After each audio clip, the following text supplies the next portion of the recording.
Hey, greetings, everyone. Gleekon here again with another episode of Lore of Warcraft. On our last episode, we began our real journey in the Dawn of the Aspects kind of mini series, but it really ends up being a novel. With our first chapter of part one. And in that part, we saw the, I guess, now former dragon aspects. Because this is happening after Cataclysm is over, and they have already given up their power to defeat Deathwing once and for all. And now they kind of feel like, what are we going to do? We're not OP anymore, so what's the point of us, really?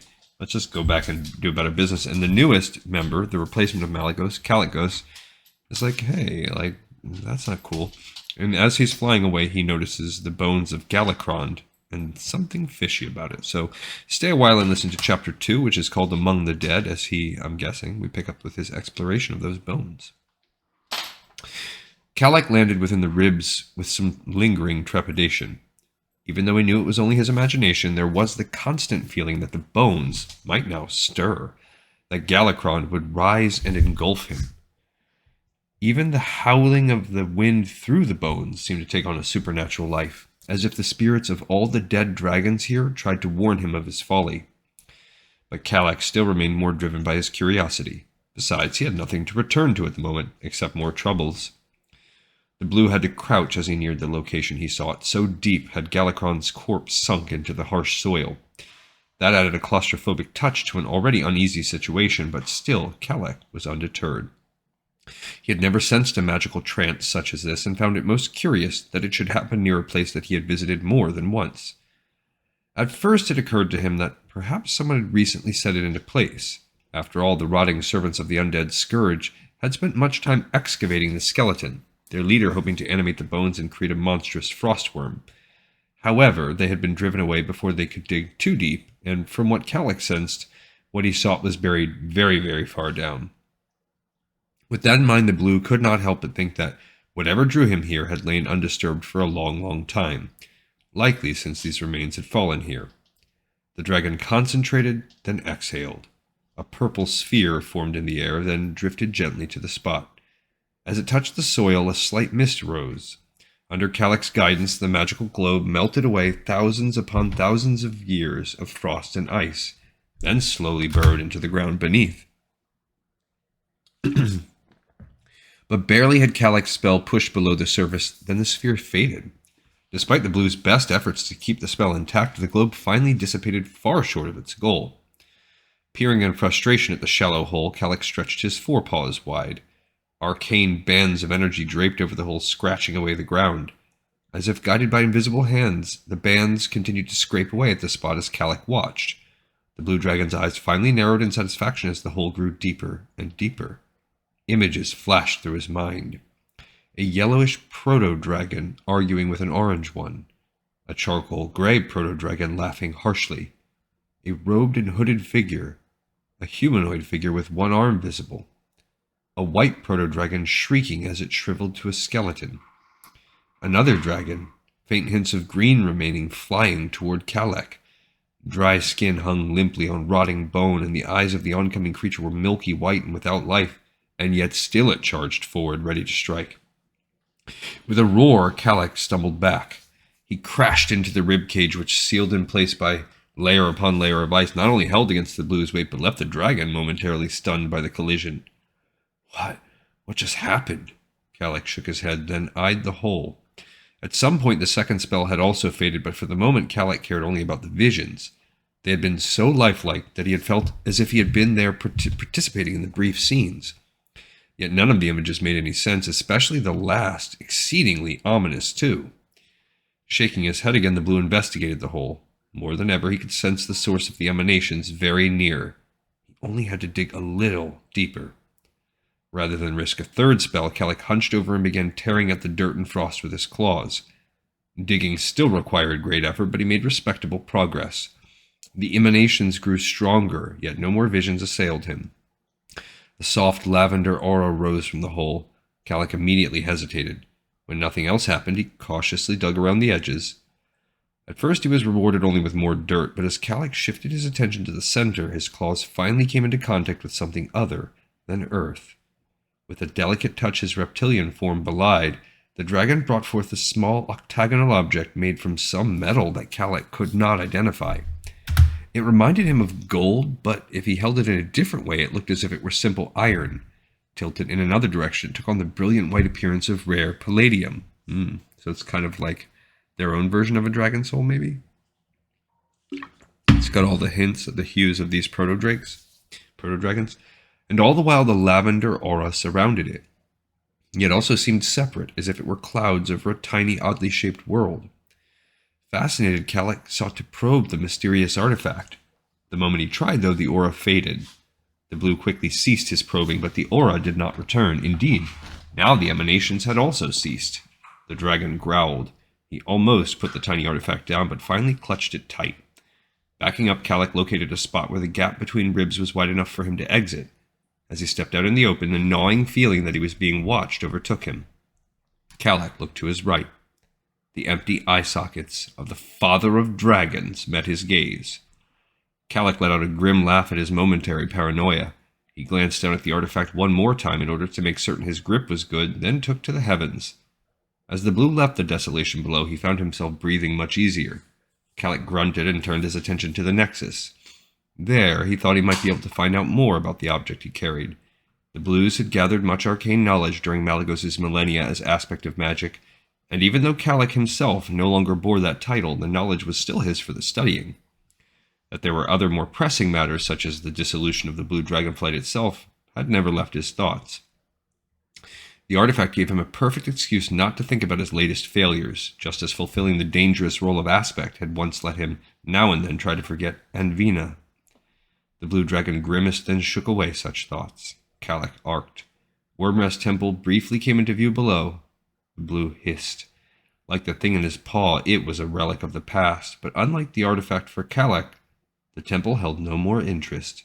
It was as dead a thing to him as the bones from which he had just departed, and as dead as the future he had once thought awaited him as an aspect. The Nexus was more than merely the realm of the Spellweaver and the Blue Dragonflight. It was a place of immense magical power, a gathering of forces from all Azeroth. Although its physical appearance was that of an icy, time-worn fortress, the Nexus was actually a formation riddled with tunnels and caves, and had once been protected by an extensive and intricate series of wards that permitted only the Blue Dragons safe entrance. However, with the wards fading, Kalak's excuse for returning had more merit to it than even he had originally thought. Some distance away, two blue dragons soared through the air. Both headed south, whether intending to ever return, Kalak did not know. He tried not to think about their departure as he neared. Although Kalak had been late to the gathering at Wormrest, his tardiness had not been due to having to fly any greater distance than Alexstrasza and the rest. The Nexus was actually based on the frozen island of Koldara, situated near the northwest edge of the Borean tundra, which itself was a part of Northrend, the very same continent containing the Dragon Wastes. In truth, the journey had been a relatively short one. Kalak had been last to the Accord for reasons that he believed would have shocked even the legendary Three. But all thought of either her or the Accord faded as Kalak entered the protected perimeter of the Nexus. He felt a gentle tingle as he passed through the invisible network of spells. For now, they still held, but they were already even weaker than when he had left for the gathering. Kalak entered through the passage that led into his sanctum. Again and again he sensed the brief, almost negligible touch of active spells. How much longer they would last he could not say. Not too long, though. There was a sound from ahead. Another male suddenly crossed his path. Kalak, not expecting anyone in the Nexus, came to an abrupt halt. "Hail, Spellweaver," the older dragon intoned, at the same time bowing his head. It said something for the size of the passages that both not only could face each other with ease, but would be able to pass by when necessary. Shaking his head, Kalak replied, "The title is no longer mine, Jarakos. As you wish. I am glad that you returned when you did. I would have felt extremely guilty otherwise." Kalak tried to head off what he knew was coming. "Jarakos, you don't. Please, I must speak." Although older, the other blue was smaller than Kalak. "I have loyally followed the Spellweaver my entire existence, be the one with that title Malygos or you. I have entered fierce battle, pursued dangerous quests, and never shirked in any other duty. I know that. You were one of those I always admired. You never sought glory for yourself. It is something I have tried to emulate. The elder dragon cleared his throat, a sound that echoed through the rocky passage. He looked down. You only make this harder. Kalak, I have had notions I have long wished to pursue. Interest in the arcane I never had the chance to study. To do so, I must travel far. You need not feel guilty for telling me this, Jarakos, Kalak interjected softly. I respect your choice and thank you for coming to me rather than simply departing without a word. To be honest, I thought when you'd left earlier you were never coming back. The other dragon dipped his head in respect. I will return on occasion. Thank you. Safe journey. With another dip of his head, the second behemoth moved on. Kalak watched him for a moment, then continued on in silence toward his sanctum. He had his doubts as to whether Jarakos would ever return. After all, Kalak had encouraged his fellow blue dragons to do as they desired, even if it meant forever following a path that took them farther and farther from the Nexus. Do not argue, Neltharion. A hissing voice roared in Kalak's mind. I do not argue. I fight. A stunning wave of vertigo overtook Kalak as the mysterious voices continued to argue. Images began to join them. A young yellowish dragon with some resemblance to one he knew now. A high peak that reminded him of one to the east, only sharper, less polished by time. Through the barrage of mixing voices and flashing images he heard a female, blue, calling to him. Her voice was distant, indistinct, while the others grew stronger, more vivid. A dragon roared. And just as Kalak lost sense, he realized it was he. Hunting had been good. The icy sea teemed with large creatures full of tasty meat and blubber.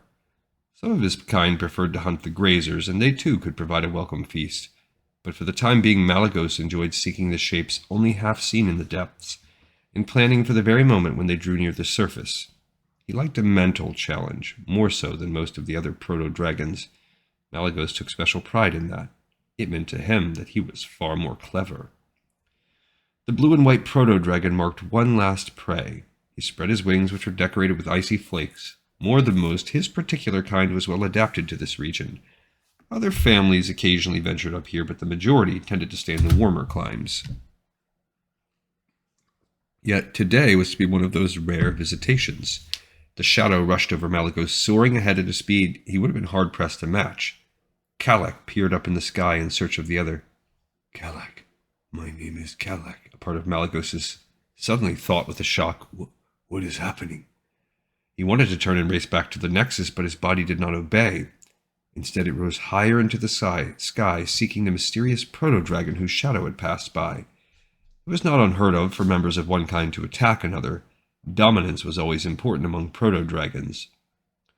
How do I know that? Kalak demanded helplessly. Where am I? Kalak could recall nothing after his agonized roar. He had apparently been unconscious. After that, he had no explanation as to why he would be here, flying over the water and seeing things through the eyes of Malygos. Kalak did not even understand how he knew that the body was that of his predecessor, or how he also recognized that this was a very young Malygos from an era before there existed true dragons, much less the great aspects. Kalak Malygos rose into the clouds. The proto-dragon sniffed the air, enabling Kalak to detect the presence of that other creature. It seemed that the blue could experience everything here, but had no choice as to movement or speech. It was as if he were a ghost sharing Malygos' form, even though the truth was more complicated. This young Malygos was the spirit, as was the entire world surrounding them, Kalak suspected. Suddenly a fire-orange shape darted by, distracting both Malygos and Kalak. A female proto-dragon hesitated a short distance from the blue and white male. No battle, she roared. I mean no harm. Several new things shocked Kalak. First, what little he knew of proto-dragons had led him to believe that they were incapable of speech. He had assumed them the primitive animalistic ancestors of his kind and nothing more. But somewhere along the way, some had crossed a threshold. The female anxiously waited for a response. Kalak recalled a glimpse of a fire-orange proto-dragon in one of the earlier visions and suspected this was the same one. In addition, he again found something familiar about her. No battle, Malygos agreed, much to her relief, and to Kalak's as well. Kalak realized that he was not surprised that Malygos also could speak, not only because the blue dragon had seen within the male. but only because he had and known his thoughts. This was not the Malygos he knew, but even this less sophisticated version was swift of thought. Malygos searched the heavens for the other orange figures, and finding none, took a more dominant spot above the female. She in turn did not show any unease at his decision, whether a sign of good judgment or naivete Calic did not yet know. I am alone, she added, looking for another, a male of my kind. Clutch brother. Clutch brother. Calic knew that term. Dragons from the same clutch of eggs were considered the closest of siblings. Calic had been one of 4, but was now the only survivor. He assumed that proto-dragons had larger clutches and thus more chances of survival for the young, but evidently familial bonds still existed, at least for some like this female. Malygos did not hesitate. No others of yours? The female looked disappointed. I have nowhere else to look. Calic sensed Malygos' train of thought. She not being one of Malygos' breed, the male had no interest in the female, but he enjoyed proving his cunning. Besides, since he was neither hungry nor tired at the moment, the activity suited him. There are other places. He hunts. She thought for a moment. He likes to find new places. This appealed to Malygos, who enjoyed such an activity himself. If he is not here, he must be south. There is a trail. I know where he was. I do not know where he went.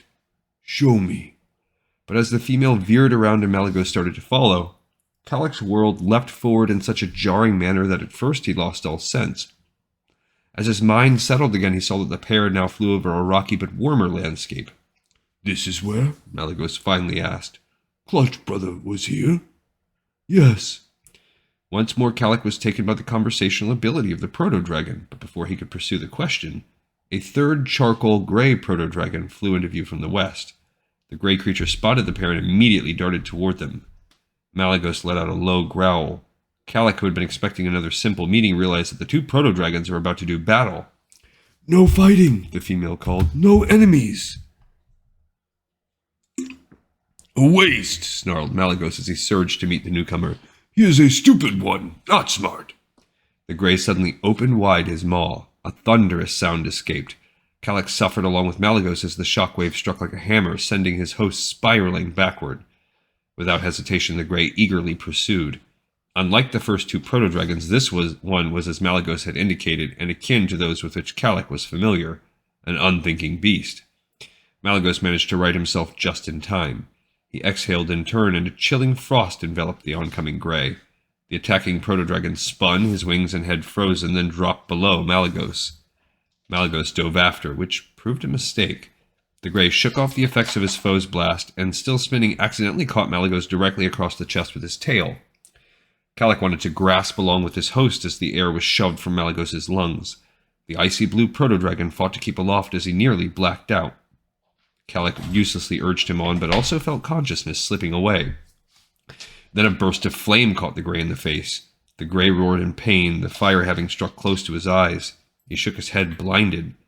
Recovering, Malygos unleashed another cold blast just as a second plume of fire also struck. Under the double onslaught, the gray retreated. He continued to roar in both agony and frustration as he fled the pair. Malygos gazed up at the female, allowing Calic to do the same. She looked both relieved and confused. He was scared. I did not want to fight. He gave no choice. Scared? Malygos snorted, and Calic puzzled over her explanation. He shared his host's low opinion of their attacker. Humph! Very stupid beast. Not smart like me. Not smart like Malygos. You are smart, Malygos, she agreed. Smarter than me. Although Malygos accepted her words as fact, Calic suspected that the fire-orange proto-dragon was smarter than she had thus far revealed. I am smart, repeated Malygos, taking pride in the compliment. I will find your clutch brother, Alexstrasza. Alexstrasza. Calic observed the young female through his host's eyes, finally recognizing traits in the smoother, slimmer face. Yes, this was Alexstrasza, but a much younger one he would never have believed could be the Lifebinder. The pair had apparently told each other their names sometime in that lost period between the 2 parts of the maddening vision. Curiously, Alexstrasza only nodded disinterestedly. She continued to eye the direction in which their brief adversary had fled. So scared. He attacked us because he was scared. Why was he scared? Not having noticed that himself, Malygos simply shrugged. Again, Calic shared his predecessor's disinterest. He only wanted to escape this madness. He wondered what was happening to his body. Another attack of vertigo overwhelmed him. Kalik floated in darkness for a moment, then once again returned not to the Nexus, but rather to some other vision seen through young Malygos. They were in what to Kalik's judgment was some other part of the same jagged landscape. The sky was as overcast as that over Northrend. A mournful howl rose from his, Malygos' side. Malygos seemed to know what it entailed, for despite Kalik's desire, his host did not immediately turn toward the cry. Only when the howl continued unabated did he finally look. And there Kalik at last beheld Alexstrasza, her snout pointing to the sky, her cry one of terrible loss. Had he a body of his own, Kalik knew that he would have felt a chill up and down his spine, so terrible was the sound.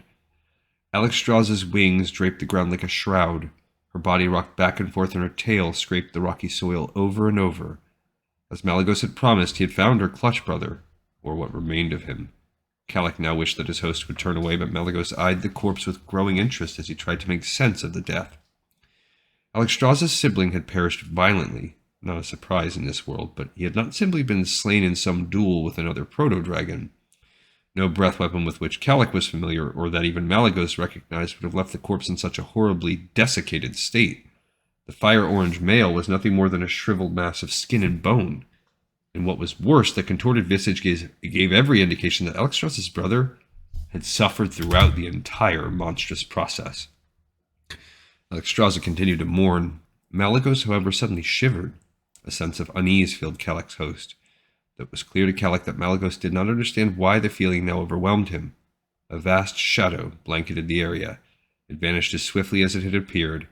Malygos rose into the air, spinning so that he could quickly see in every direction, but all that was visible was the thick cloud cover. No, there was something high above, discernible to Kalik for just a moment. He tried to urge Malygos to look in that direction. His host finally did. At the same moment, whatever lurked above briefly darted to the bottom of the cloud cover. But before Kalik could focus, his surroundings became a chaotic maelstrom of unintelligible voices, roars, and momentary images so brief that he could make sense of none of them.